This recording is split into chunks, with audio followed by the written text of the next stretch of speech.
sambahin ang tunay na Diyos sa Espiritu at katotohanan. Ikaw lamang, Panginoon, ang aming Diyos na sasambahin.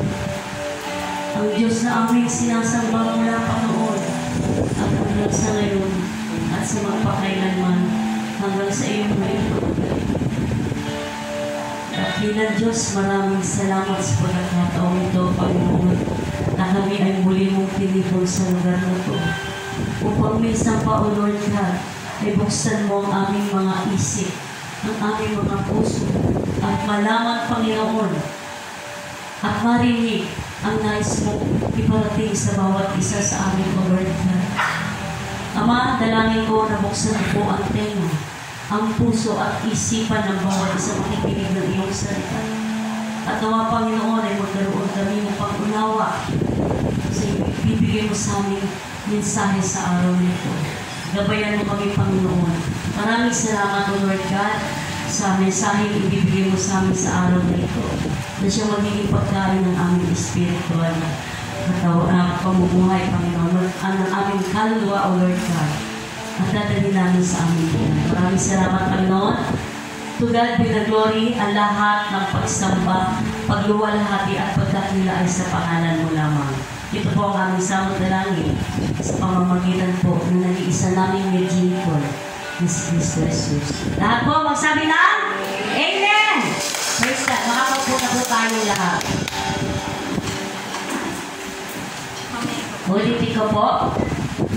Total bumati na sila, ako naman. Magandang umaga po sa ating lahat. Ako po'y nagagalak na kayo ay makita ko. At mas magagalak ako kung makikita ko po yung mga datihan na hindi na nakakarating at mga bagong kapatid. Magandang umaga po at mapagpalang umaga rin po sa ating mga taga-subaybay sa FB Live. Sana po ma-enjoy natin ang pagkain inihain ni Lord para sa atin sa araw nito. Praise God. Ang nais ko po pagbulay-bulayan natin sa araw na ito ay tungkol po eksakto sa mga naging awitin natin sa ating praise and worship. Eksakto po yung naging salita ng ating kapatid na si Carla, Sister Carla. Sabi niya, give your best to worship. Ibigay mo yung the best mo. Sakto po ang topic natin, maging yung ating song before Word of God. Sa ang ating po ay pag-uusapan ay worship that pleases God. O pagsamba na nagbibigay kaluguran sa ating Panginoon. Buksan po natin ang ating banal na aklat sa Marcos 12, versikulo 13. Let me read you in Tagalog habang sinasabayan niyo akong basahin. Ang sabi po sa Marcos 12:30, ibigin mo ang Panginoon mong Diyos ng buong puso, buong kaluluwa, buong pag-iisip, at buong lakas. Buo, with all. Ibig po sabihin, pag sinabing buo, hindi kalahati. Hindi 1/4. Hindi 90%, hindi 70%, kundi whole. Buo means 100% ibigin mo ang Panginoon mong Diyos. Alam po ba natin mga kapatid na sa ating pag-worship sa Panginoon o pagsamba natin sa ating Diyos, na ipapadama natin, na ipapakita natin, na iniibig natin ang Panginoon natin Diyos ng buong puso, buong kaluluwa, buong pag-iisip at ng buong lakas. Sa paanong paraan? Yun po ang tatalakayin natin ngayon. We have 4 characteristics on how we please God in our worship. 4 characteristics o 4 na katangian ng ating pagsamba upang mabigyan natin ng kaluhuran ang ating Panginoon. 4 po to. Una, God pleases when our worship is accurate. Babanggitin ko po muna yung 4 bago ko po iisa-isahin. Pangalawa, God pleases in our worship when our worship is authentic. Number 3, God pleases when our worship is thoughtful. At pang-4 po, God pleases when our worship is practical. Malinaw po, 4 na characteristics ng ating pagsamba sa Panginoon upang siya ay malugod. Isa-isahin po natin. Number 1, God pleases when our worship is accurate. Accurate means tama, akmo, akma, wasto. Nalulugod ang Panginoon kung ating way of pagsamba sa Kanya ay akma, wasto, tama, accurate. Siyempre, magtatanong kayo, bakit ba naman sa pag-worship meron pang eksakto, may akma? Yes. It's not just saying, praise the Lord. It's not just saying, purihin ka, Ama. No. Meron po accurate. Paano po natin malalaman na accurate ang ating pagpuri sa Panginoon? Basahin po natin sa John 4:23. Ang mga tunay na sumasamba sa Ama ay sasamba sa Kanya, pakinggan ninyo, sa Espiritu at katotohanan. Sa kanyang uri ng pagsamba ang kinalulugdan ng Ama. See? Yung pala yung accurate. Yung sasamba tayo in spirit and in truth. Sinasabi po sa Biblia na huwag nating sambahin ang ating Diyos sa tradisyong na kagawian natin. Sapagkat the Bible reveals that Jesus, that God is alive. Buhay. Kasama natin sa araw-araw ng ating pamumuhay. Katabi mo, kahit saan ka pumunta, kahit ano ang iyong ginagawa. Hindi siya yung Diyos na nakakasan natin na nasa isang sulok, pinupunasan, dinadasalan. Hindi siya yung Diyos na bingi na hindi nakakarinig, hindi nakakaramdam. Hindi siya yung Diyos na nakapako lang dyan. Sinabi ng Biblia, ang Diyos ay namatay, nabuhay. Ipinako siya sa krus, nabuhay, umakyat sa langit. At kasama natin siya sa araw-araw. Hindi siya naiiwan sa simbahan. Hindi siya naiiwan dyan sa isang tabi. Ang Diyos ay buhay. Kaya tayo ay sumamba sa katotohanan, sa Espiritu ng Diyos. At dito po nanunugod ang Panginoon. Hindi po gawa sa eskulto. Hindi po gawa sa libuto. Hindi gawa sa katulad. Ang Diyos natin ay may buhay at may banal na Espiritu. Malinaw po ba tayo doon? God is alive forever and ever. Amen? Amen. So sumamba po tayo sa Espiritu at katotohanan at tayo po ay sumamba sa Diyos na may paggalang at takot. Yan po ay binanggit sa Hebrews 12:28. Sumamba tayo sa Kanya na may paggalang at takot. At sa paraan ito, naluluguran natin ang ating Panginoon. So sa number 1, God pleases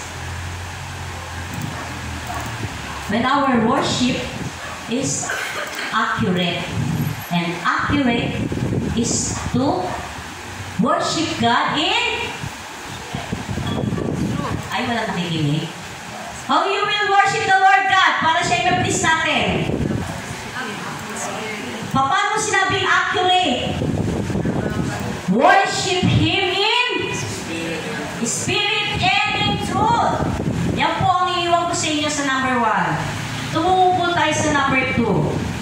God pleases when our worship is authentic. Authentic means tunay, genuine, Diba po? Pag sinabi ng authentic, genuine. Sinabi ng Diyos, you must worship in spirit. In spirit, God is referring to your soul.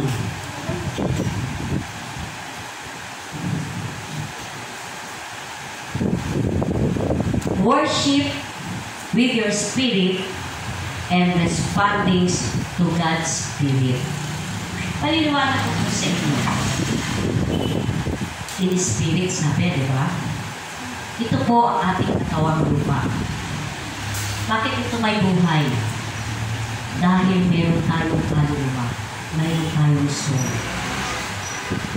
Pinatira ng Panginoon ang ating espiritu sa ating katawan.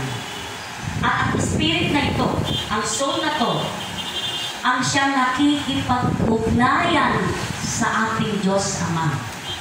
Ito ang nagiging daan natin sa pamamagitan ng ating espiritu to talk with God, to worship Him with our spirit. So, kung patay ang katawan mo, ibig sabihin walang espiritu na nananahan sa iyong katawan. At sabi ng Panginoon, love God with all your heart and soul. It must be authentic when you love God with all your heart and with all your soul. Don't love God only in words. Kapag mahal mo ang Diyos, taos ang iyong pagpupuri, ang iyong pagsamba, ang iyong pasasalamat sa Diyos Ama. Pero sa paanong paraan? Be authentic. Maging tunay ka. Yung po ang tinutukoy ng salitang love God with all your heart and soul. Siyempre, pag inilibig mo Panginoon, sasambahin mo siya, pupurihin mo siya, mag-worship ka sa Kanya. But don't use your mouth and don't use your tongue, don't use your body for hypocrisy of worshiping God. Marami po sa atin worshiping, but they are worshiping with hypocrite heart. And we are, what do you call this? Yung half-hearted commitment, wala tayo, hindi buo ang ating commitment sa Panginoon. At tayo ay punong-puno ng pretensions. At kapag tayo ay nag-worship kay Lord, I saw many like this. Siguro kayo rin. Kaya halos nagiging showmanship po ang pag-worship niya sa Panginoon. Nakakalungkot. Napakaganda ng mga salitang namumutawi sa kanyang bibig. Maririnig mo ang iba't ibang uri ng praises para sa Panginoon. Napakasarap pakinggan. Pati ako nakapalingan. Ang galing na mag-worship. I know someone, kasamahan namin ni Pastor, nung kami ay mga members pa lang, wala pa kami mga ministry. Pero siya ngayon ay isa ng pastor. Ay talaga pong naaagaw ang aking pansin. Kapag kami po ay nag-worship, ay napakaganda po ng kanyang boses. Ay para po siya nagko-concert. Ito nag-worship kami. Ang lakas po ng boses. Oh, hallelujah! At kumakata siya. Ang ganda. Ang ganda na kanyang kinig. Ang pwede po siya maging kampiyon sa tawag ng tanghalan dahil sa ganda ng kanyang kinig.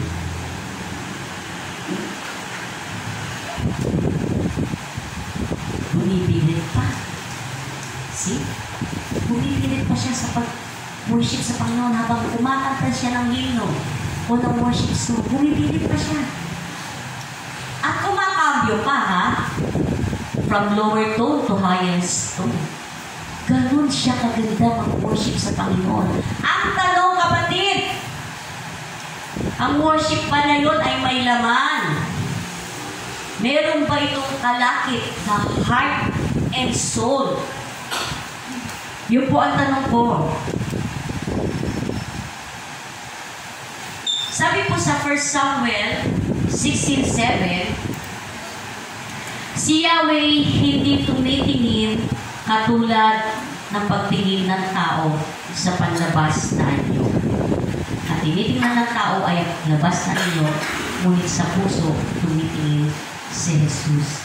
Gaano man kaganda ang boses, gaano ka man kagaling mag-worship sa Panginoon,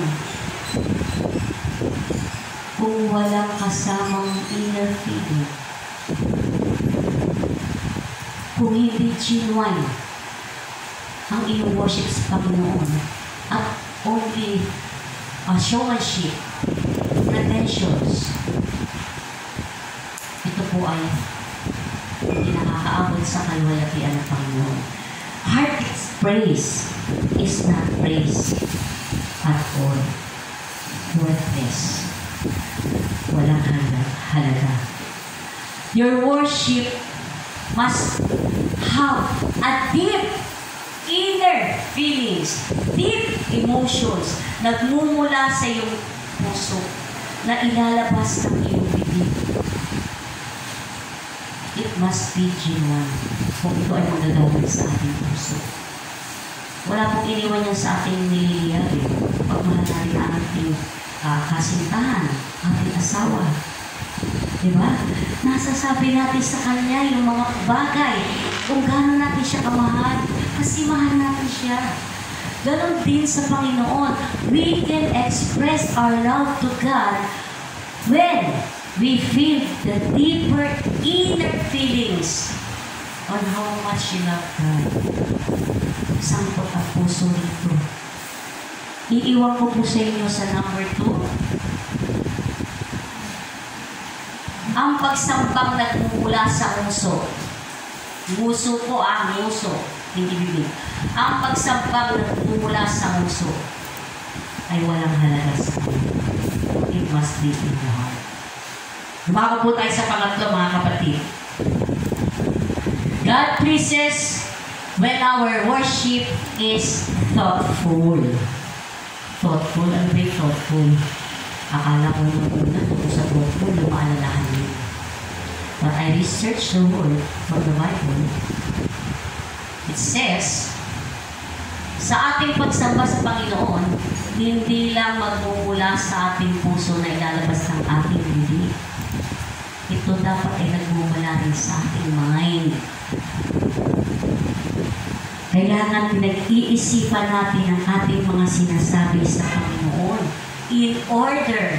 Sabi sa 1 Corinthians 14:40, gawin ninyo ang lahat ng bagay sa wasto at maayos na paraan.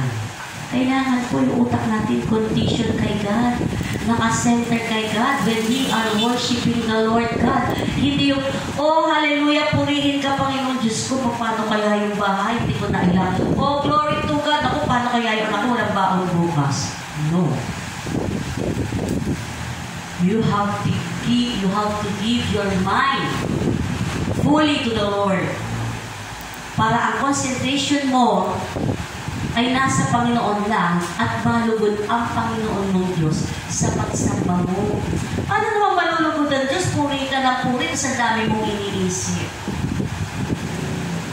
Iwanan mo lahat yan. At ibigay mo ang tunay na pagsamba sa Kanya. Jesus commands us to love God with all your mind, ng buo mong pag-iisip. Alam po ba ninyo yung salitang ito? Love God with all your mind ay maka-4 na beses na binanggit sa bagong tipan. Love God with all your mind. Hindi malulugod ang Panginoon sa worship ko. For example, ikaw ay umaawit ng hymno o ng worship songs, na kinakanta mo lang siya kasi favorite mo kasi nagagandahan ka. Kinakanta mo siya habang nag-worship kasi memorize mo. Pero wala dito, sila nandito. Nandito lang. Nandito lang. You see? You give praises to God. Napiplace mo si Lord. Nabibigyan mo siya ng kalikuran. Puso mo ang tinitignan ng Panginoon. Ayaw ni Lord ng pagsamba na hindi nagmula sa ating isip, sa ating puso, at ayaw niya ng memorized lines. Ayaw niya ng memorized prayers, ng mga panalangin paulit-ulit, ng mga panalangin kung sino-sino, santo-santa ang ating tinatawag. Sorry. Ang gusto ng Panginoon, let's worship Him. Believe in Him. In spirit and in truth, direct to Him. Hindi natin kailangan lumapit sa isang tao para sabihin, nagkasala ko. Ganito ginawa ko. O sige, manalangin ka ng 10 ganito, 3 ganyan, at 2 ganito. We don't need that. Because we have only one mediator. It's only Christ Jesus. Siya lang ang nag-isa natin na pamagitan. Hindi ang kahit sino pa nga. Malulugod ang dakilang Diyos.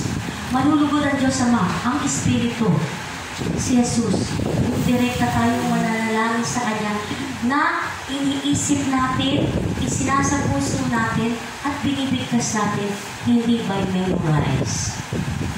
Hindi by memorizations. At ayon sa aking nabasa, sabi rito, hindi ibig ng Diyos ang mga walang kabuluhang paulit-ulit na panalangin. Jesus called thoughtless worship is vain repetition. Sabi po, vain repetition. Paulit-ulit, walang kabuluhan.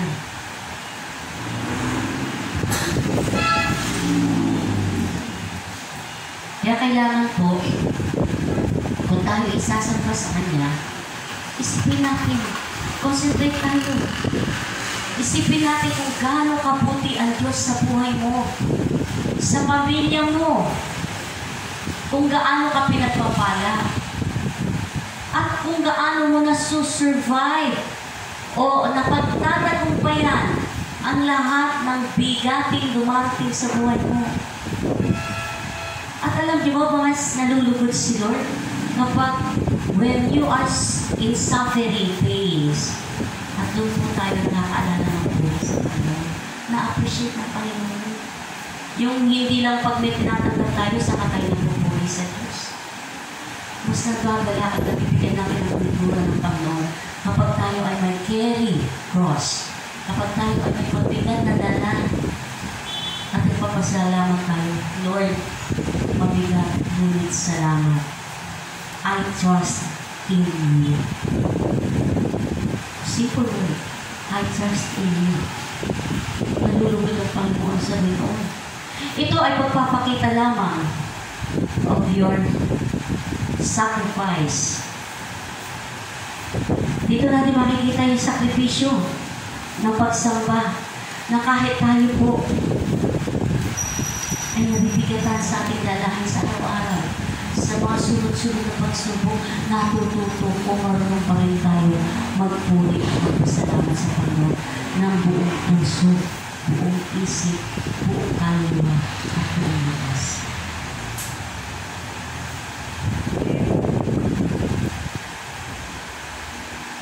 Dadako po tayo sa pang-apat na characteristics o katangian. Ito po ay huli na. Praise God. God is pleased when our worship is practical. Ano ba yung practical? Ang hirap na dalawin kahit sa dictionary ko makita ko yung sabihin sa practical.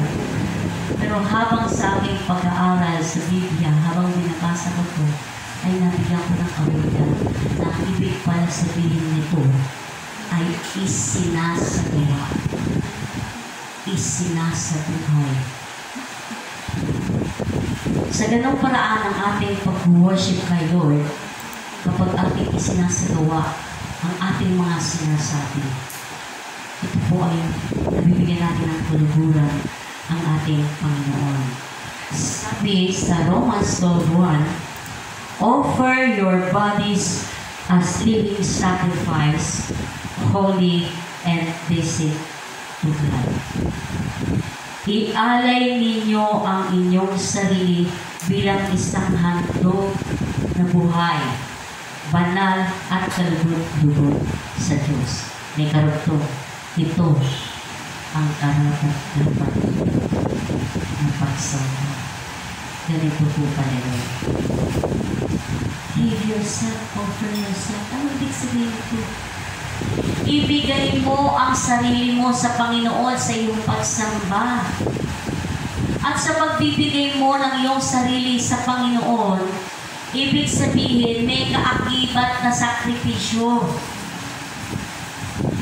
Maraming pong ibig sabihin ng sakripisyo. Si Jesus ng ipato sa krus, marami siyang sakripisyong dinanas. Alam po natin lahat yan. At paulit-ulit natin itong napapanood ko ng mga sakripisyong dinanas ng Panginoon.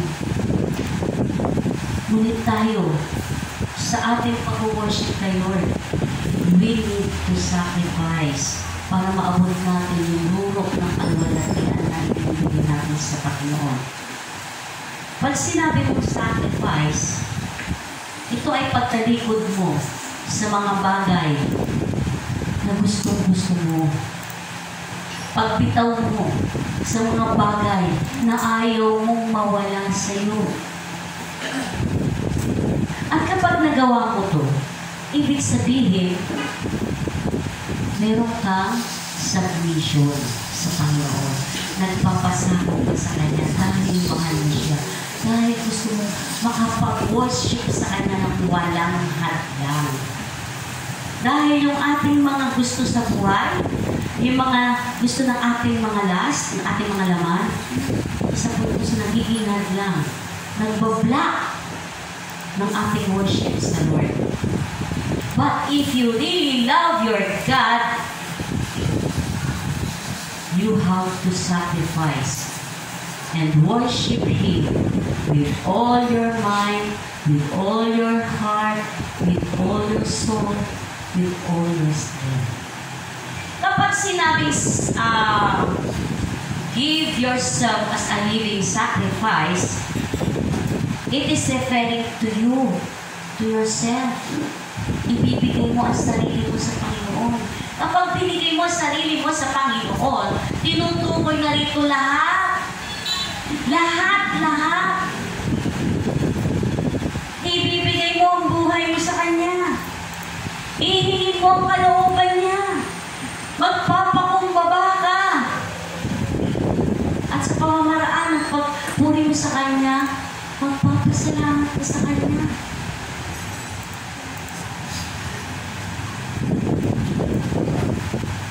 Marami po tayong paraan ng pagsamba o paraan ng pagpuri sa Diyos o pagpapasakop sa Panginoon. Isa na nga po dito yung ating pagpupuri, yung ating pagte-thanksgiving. At mahalaga rin po sa Panginoon yung full devotion mo, full dedication mo, yung oras mo. Ayaw ni Lord ng leftover na oras mo. Yung tira-tirang oras mo. Ayaw ni Lord yung tira-tira sa sweldo mo. Ang gusto ni Lord, una siya. Ibigay mo sa Kanya 100%. And when you give yourself to God, sakop na po ang lahat ng ito. Yan po yung number 4. Sakop na po ang lahat ng ito.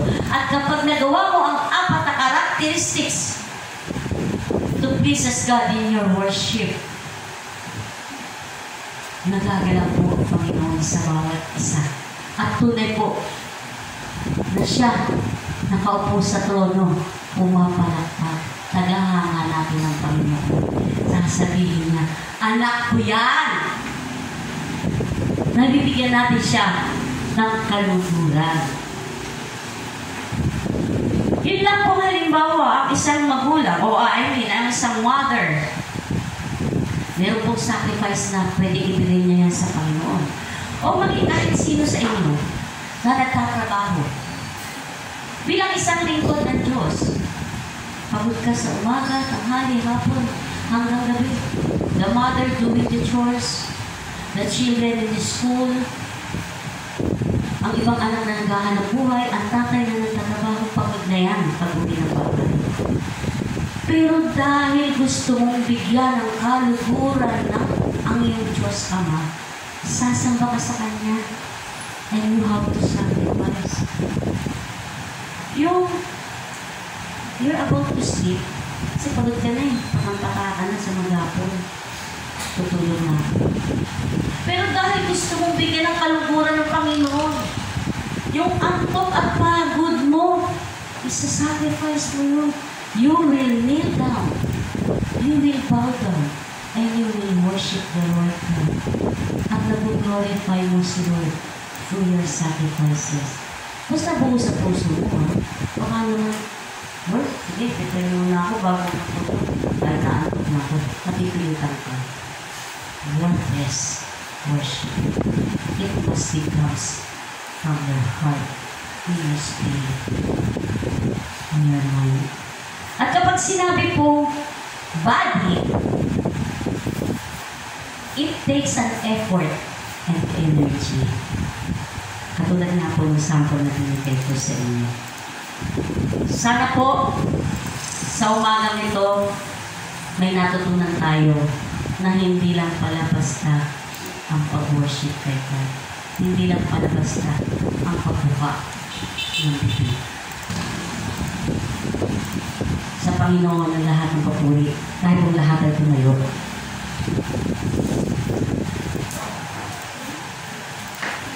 Awitin po natin. Up your heart.